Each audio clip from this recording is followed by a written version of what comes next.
Oh man, I love those ideas.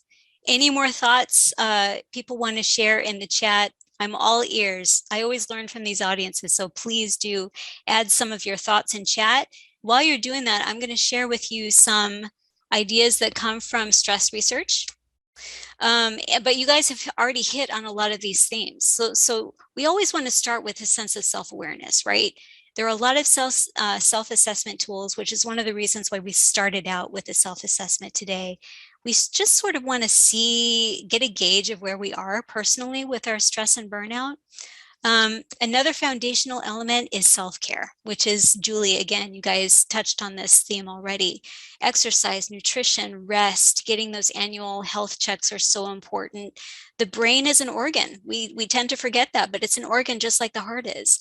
So if we don't take care of it, we can't expect healthy emotions to come out of an organ that we're not actually taking care of very well.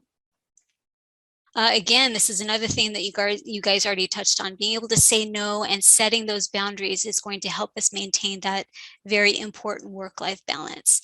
So we want to evaluate our workload and our priorities, course correct as we need to. Organizations, of course, also have their own role to play in helping us maintain a proper work-life balance. We're going to talk about that in just a minute.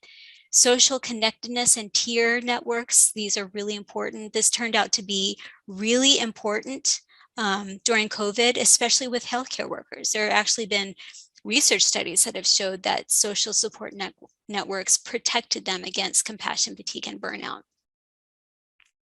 Thank you for adding those things into the chat, Julie. I really appreciate that. Addressing burnout factors at their source in the workplace, the things that are under our control, things like communication, conflict, relationships, workflow inefficiencies that we have say in. Of course, organizations are going to have their own role to play, but the things that are under our control, we try to address and resolve. Also, we need to be aware of how our own moods and thoughts are contributing to our stress. And again, I will use myself as an example. So not only do I tend toward pessimism, but I also tend toward perfectionism. And this is something that if you don't suffer with it, boy, does it cause a lot of stress, right? It adds a ton more pressure that we don't necessarily have to put onto ourselves. So just being aware of some of the thought patterns that we use and some of the coping mechanisms that we use for stress and how those things can sometimes work against us can be helpful.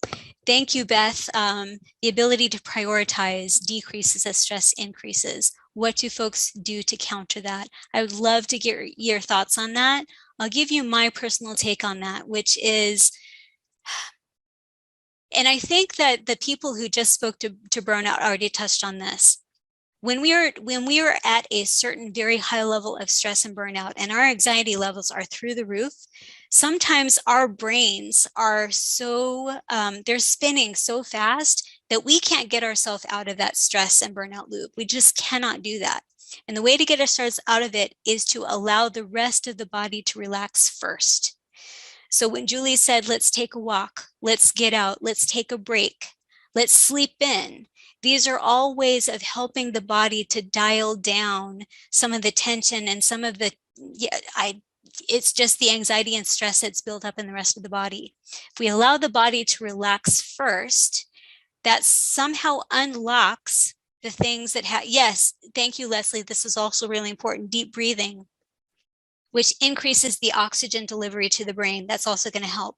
So all of these ways that you support the brain in trying to get back online so that we can all be thinking about and processing and how to prioritize. These are all things that can be helpful.